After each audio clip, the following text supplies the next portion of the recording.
अवामी न्यूज़ में खबर जो सिलसिलो जारी है। तव्हांखे कंडियारी में खबर ॾींदा हलो त अवामी न्यूज़ जी हिकु ॿी क़ामयाबी नंढड़ो एहसान टिंडो आदम जो अवामी न्यूज़ जी ख़बर खां पोइ पंहिंजे माइटनि खे मिली वियो ऐं अवामी न्यूज़ जी ख़बर ते कंडियारी पुलिस बि तहरीक वरितो जो नंढड़ो एहसान पंहिंजे अज़ीज़नि सां वञी मिलियो। अवामी न्यूज़ जी ख़ुसूसी ॻाल्हि ॿोल कंडियारी जे सूबेदार शमसुद्दीन चांग सां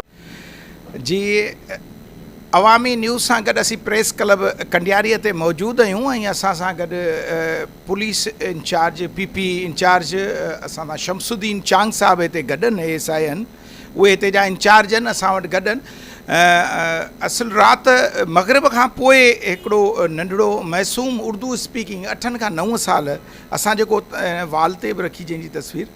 उहो ऐं तव्हां हींअर पंहिंजे स्क्रीन ते ॾिसी बि रहिया आहियो, इहो जेको नंढड़ो आहे जंहिंजी 8 खां 9 साल उमिरि, उर्दू स्पीकिंग ॻाल्हाई पे, पर एबनॉर्मल हो, थोरो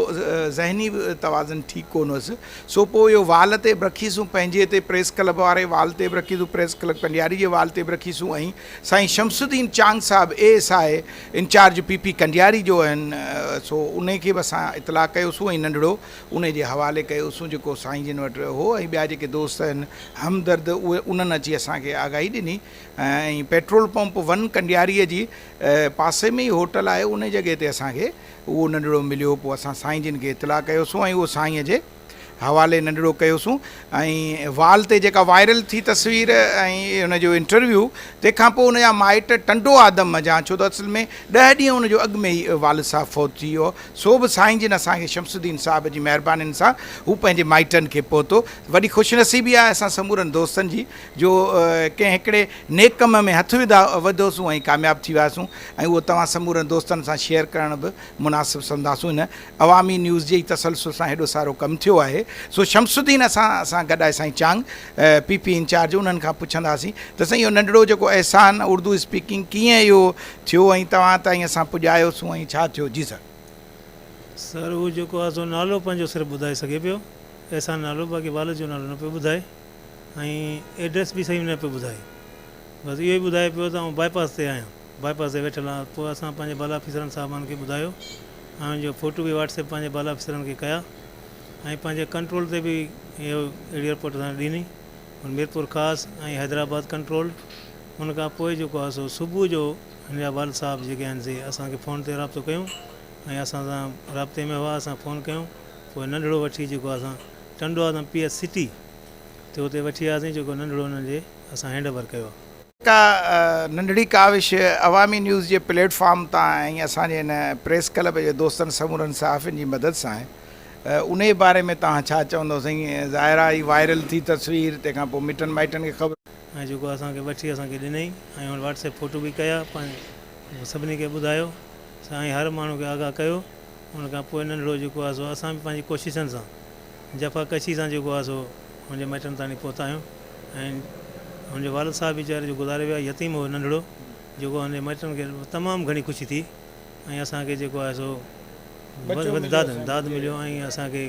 महिरबानी हुननि जी। ऐं हुनखे वसीम नाले जेको आहे सो हू संभालींदो, उहो चए थो त बचपन में मूं 8-9 सालनि खां वठी हिनखे पालियो आहे, जेको दिमाग़ी तवाज़ुन जो ठीकु न रहंदो आहे, जेको हुनखे काफ़ी मूं जेको आहे सो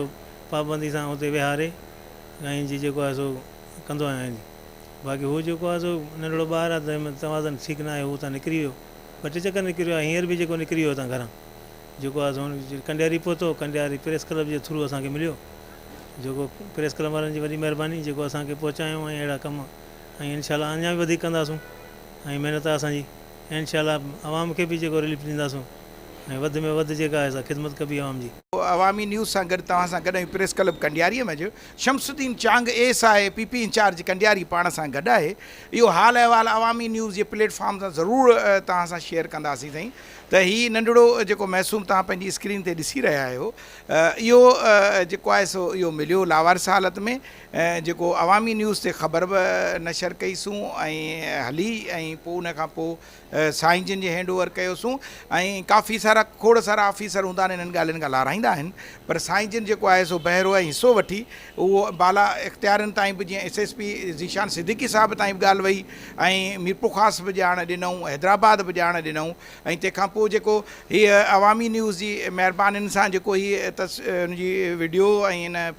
जेके प्रेस क्लब जी आईडीअ ते बि जेके वायरल थियूं तस्वीरूं ऐं साईं जन पाण बि पंहिंजूं कोशिशूं वरितियूं जो नंढड़ो पंहिंजे माइटनि खे मिलियो। असल में माइटनि खे आउं इहा गुज़ारिश कंदुसि त थोरी उहो एबनॉर्मल आहे ॿार, उनखे थोरी तवजह रखी वञे ऐं उनखे ध्यानु ॾिनो वञे त जीअं अहिड़ो वरी, छो त ॾुख हुयल त वरी बि उनजा मिट माइट हूंदा, पीउ हुनजो हयाती कोन्हे, असुलु हुनजो वेझो माइट आहे। साईं जी चयो त उहो ई हिन जो ख़्यालु रखंदो थो अचे, 8 साल थिया आहिनि, उन ई पालियो आहे, त उनखे ऐं उन जी फैमिली समूरी खे असीं मुबारकबाद सां गॾु इहो बि ताक़ीद कंदासूं त पंहिंजे बचड़नि जो ख़्यालु कजो, छो त वक़्तु ॾाढो तंग आहे। मालिक महबूब कुल काइनात तव्हां समूरनि दोस्तनि जो ख़ैरु करे। वधीक ख़बरनि ऐं तफ़सील लाइ विज़िट कयो अवामी news Facebook page, YouTube page ऐं अवामी न्यूज़ वेबसाइट।